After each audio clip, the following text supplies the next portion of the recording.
Good afternoon, friends. As the trial of former Officer Derek Chauvin uh, in the matter of the death of one George Floyd, the prosecution has rested, the defense has rested. If you only watch the mainstream media, you would think that it was a slam dunk. Objective analysis of the day by day results of the trial and the witness testimony makes it pretty clear that the state didn't prove their case. It's pretty obvious that there is reasonable doubt, considering that the prosecution's own witness, medical witness, their chief medical witness said, "Well, if I hadn't seen the video, I'd think it was a drug overdose."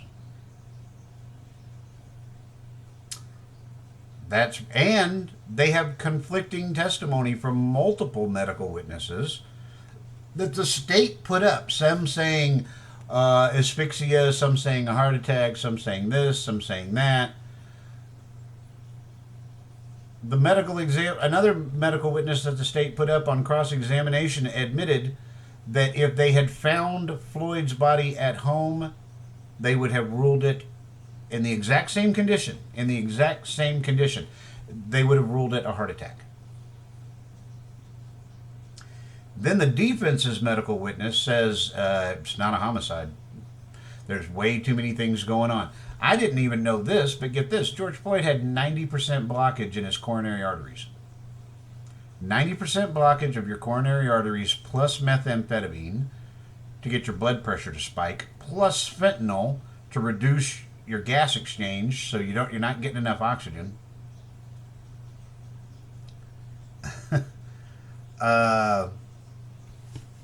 That's reasonable doubt that the officer's actions caused it.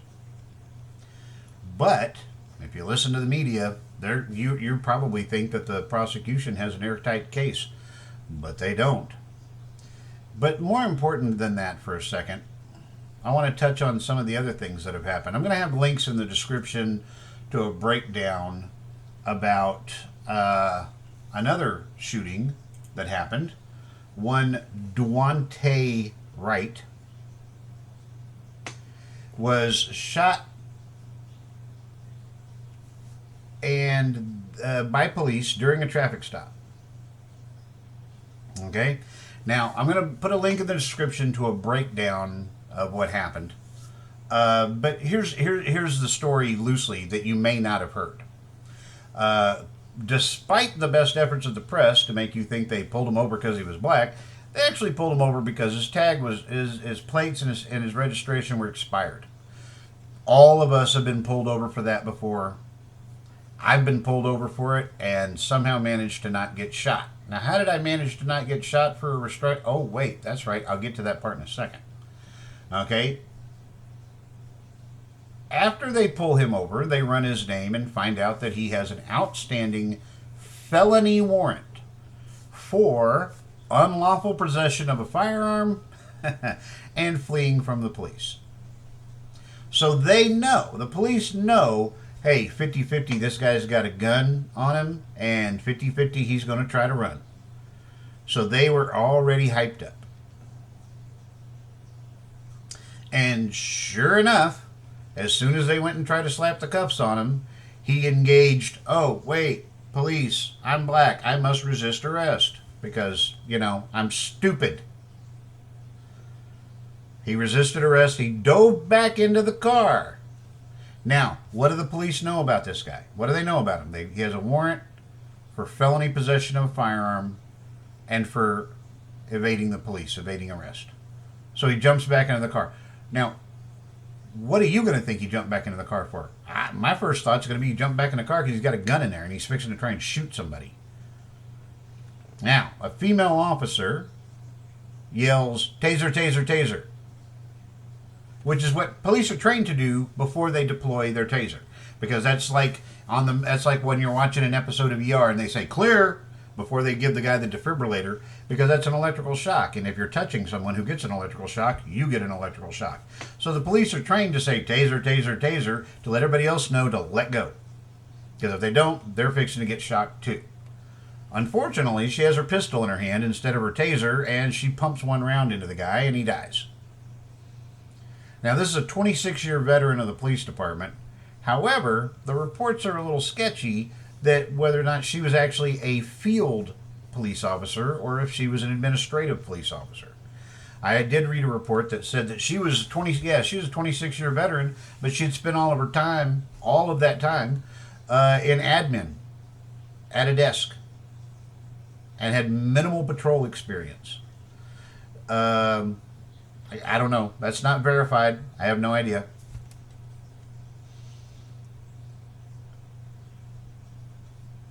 Now, I don't know how you can mistake a taser, which is made out of plastic and not very heavy, with a Glock, which is made out of, well, also made out of plastic, but it's much heavier. Okay, I don't know how you can make that mistake. But then again, I've apprehended people. I've had to put the cuffs on people before, and I'm telling you, the adrenaline rush is insane. And you have to rely 100% on training because your brain will not be working correctly. Adrenaline gives you a really bad case of the dumbs. Okay, and training overcomes that. But if you're a desk jockey, you're not going to have that same level of training or experience that's going to allow you to plow through that adrenaline rush. So it may, and she did say taser, taser, taser, which makes me think that she thought she was going to deploy her taser, because that's what you say when you deploy a taser. But I also don't understand how you can mistake a taser for a gun. So I have no idea. Now, that being said, either way, no matter what she intended to do, a shot was fired, a person died. So that's a clear-cut case of involuntary manslaughter, or negligent manslaughter, if you will, whatever. I don't have a problem with that. They immediately fired her. I kind of have a problem with that because, due process is due process, and everyone's entitled to it. They didn't even have time to gather evidence, go before a grand jury, and seek an indictment. They just fired her and filed charges against her. And they filed charges against her for manslaughter, which is okay. That's fine. That seems like it's a good fit. I have no problem with that at all. While I don't believe that this was an intentional shooting, it was absolutely a negligent shooting. So I don't have a problem with that. Now then, another case got a little bit of attention because a United States Army second lieutenant was pulled over because he didn't have a visible plate. Now, the law in that state says that the license plate has to be visible from the back and lit. Well, he had a temporary plate, and it wasn't in the license plate holder. It was taped in the window. Unfortunately, the windows had extremely dark tint, and this was at night. So, first of all, it was not visible from the back because it's behind the tent, and it wasn't lit. Okay, so they didn't pull him over because he was black, which he actually wasn't black. I think he's Puerto Rican. Okay. They didn't see a license plate on his car. So they get behind him, they turn on the lights, and they attempt to do a traffic stop. The second lieutenant proceeds, and I'm gonna, like I said, I'll have a link with the body cam footage and the dash cam footage in the description, so you can actually watch a breakdown of this from a former police officer, so you can actually see it from their perspective a little bit. He doesn't pull. This guy doesn't. He sees the lights, doesn't pull over. Now, if you have the police behind you and you don't feel comfortable pulling over in that spot because, say, it's too dark or too remote or whatever, that's okay. That's legal, assuming you do a couple of things. One, you either put on your emergency flashers so that they know you see them. Or two, you can call 911 on your cell phone and say, hey, the police are following me. I'm trying to get to a well-lit area. Please let them know that I'm not trying to evade arrest or anything. But this guy didn't do either one of those things. And he didn't pull over for a mile and a half. So, they get behind somebody, they put on their flashers, and they don't stop. Um, this happens sometimes, but usually when it happens, it's because they're waiting to get to an area where they can all bail out of the car and make a run for it. So that's what they're expecting. He pulls into a gas station. Because he didn't pull over for a mile, a mile and a half, they come out with weapons drawn because they figure it's a high security stop. They issue about 50 orders for him to get out of the car, and he doesn't. In fact, he sits there and sets up his cell phone so that he can film the entire thing. And they continue issuing orders to let me see your hands, let me see your hands, let me see your hands. He won't do it. Get out of the car. He won't do it. And then when he finally even answers him, he says, "What's going on? What's happening?" Meanwhile, the cops are screaming at him, saying, "Get out of the car! Get out of the car! Get out of the car! Get out of the car!" Because they don't know what they're dealing with. They have no idea. They don't know what's in there. For all they know, because the windows are all tinted in, there could be 12 people in there, and every one of them have a gun. They don't know.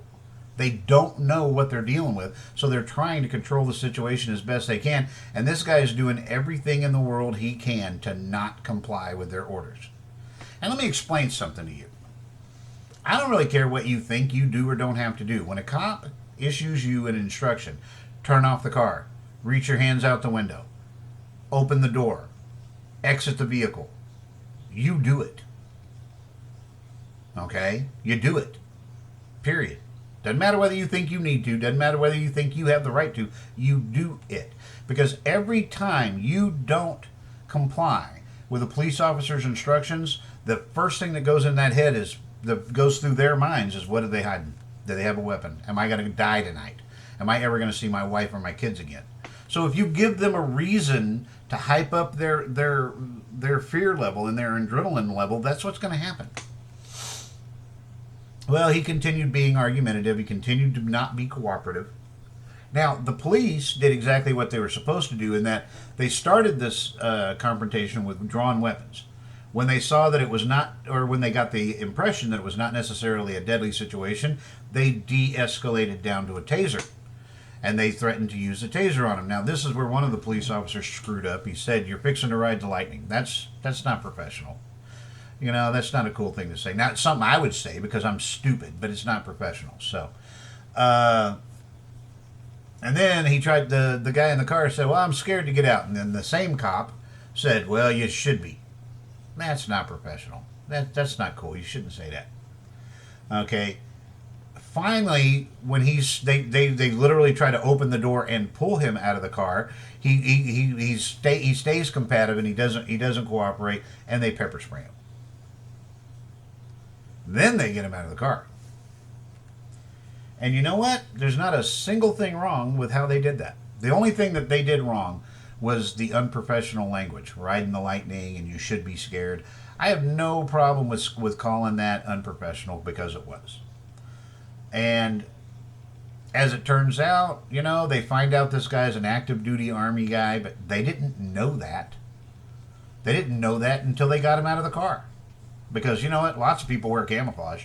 That don't mean having a camouflage jacket on don't mean shit.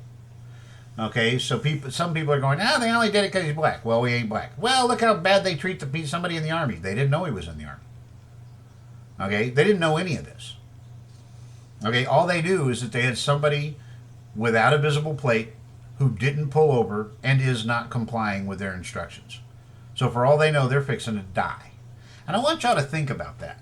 Because this is the thing, there's two things that law enforcement is absolutely terrified of. One's a domestic disturbance because you just don't know what you're walking in on, and two is a traffic stop because you may not have seen many videos of police officers doing a traffic stop and they walk up to the car and get shot, but every cop has seen those because they happen. There's lots of videos out there of police officers trying to do traffic stops and they get shot in the face. Because they just walk up to the car and say, "Good evening," bam, and they're dead. It happens. And every cop knows that it happens, and they're terrified of it, because guess what? They love their families too, and they want to go home at night. Okay? They want to go home at night just like you do. Now, in two of these cases, somebody ended up dying. George Floyd ended up dying, which I don't care what you think. Okay, I am telling you. I am telling you. if you get an older guy in bad shape with congestive heart, with atherosclerosis because his coronary arteries are blocked, and he's doing meth, and he's doing fentanyl, and now we know because his drug dealer has pleaded the fifth that he swallowed more drugs that he had on him. It's 50-50. He'd have been dead by nightfall that day anyway. Okay, but George Floyd died. Daunte Wright died. This Army officer got pepper sprayed. Now, the one thing that all three of these cases have in common is they resisted arrest. Every one of them. Every one of them committed a crime, which is what caused the police interaction in the first place. George Floyd was on a bunch of illegal dope and tried to pass a counterfeit bill. Those are crimes. Okay? Daunte Wright was driving on an expired registration with invalid plates. That is a crime.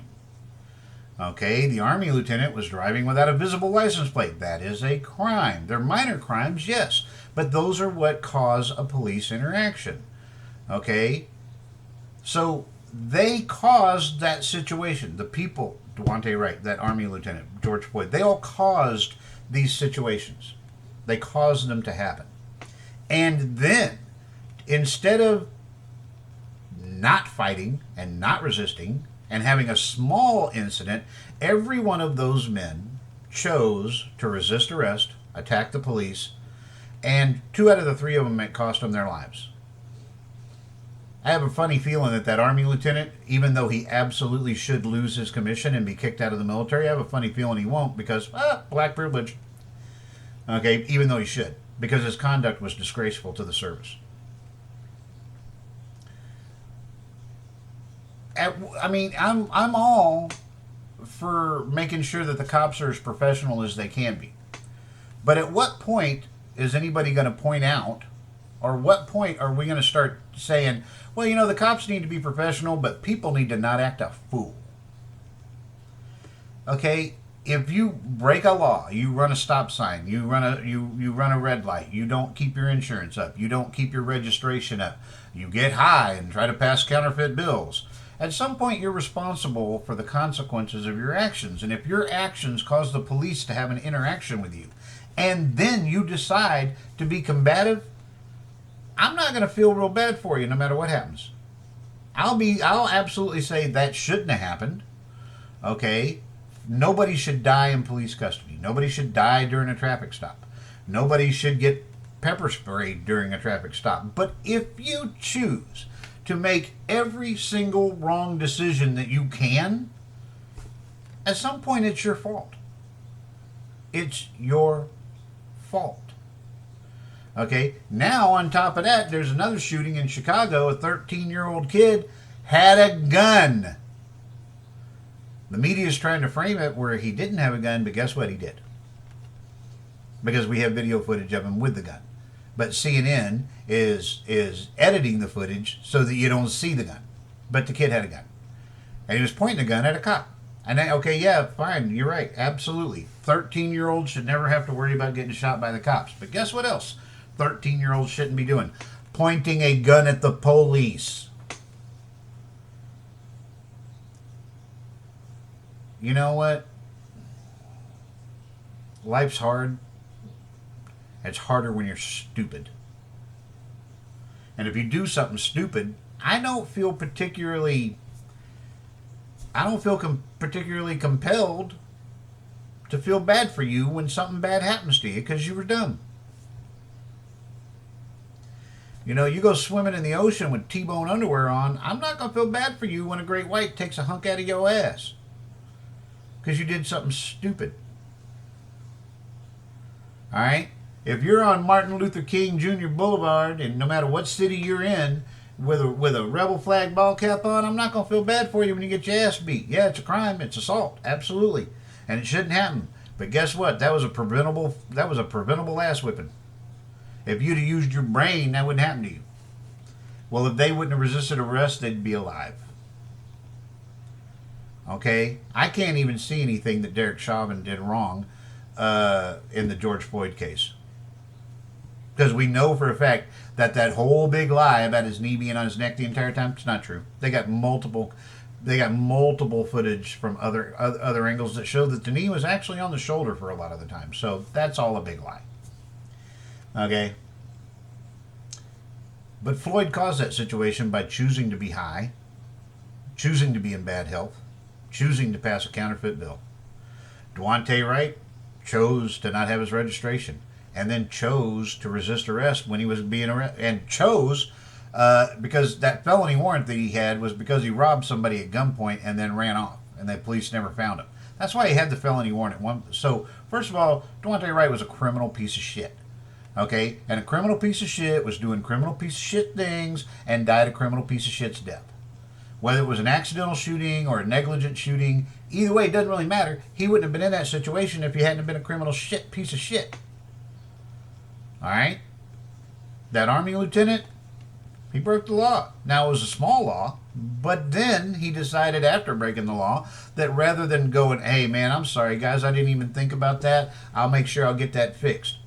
They'd let him off with a warning, because if you're active duty military and you're in uniform and you don't have a smart mouth, you're not going to get a ticket. It's like being a nurse and being in scrubs, man. As long as you keep a polite tongue in your mouth, you ain't getting a ticket. Okay, because they love nurses and they love the military, because most cops are ex-military. Okay, that 13-year-old kid. Well, don't be waving a gun around. You wave a gun around a cop, if it comes down between him and you, he's going to go home that night. Because guess what? If it comes down between me and you, I'm going to go home that night. Period. So if you do stupid shit, you're going to have stupid shit happen to you. At some point, yeah, we need absolutely, we need the best trained police in the world. We need the best training and the best equipment that we can give them. But we need to make a better class of people for them to deal with. That's something to think about. Anyway, those are my thoughts on that. Let me know what you think. Like, subscribe, leave a comment, share the video with your friends. Let me know if you think I'm full of shit or if you agree. Either way, don't care. But I'd love to hear from you guys. Y'all have a great day.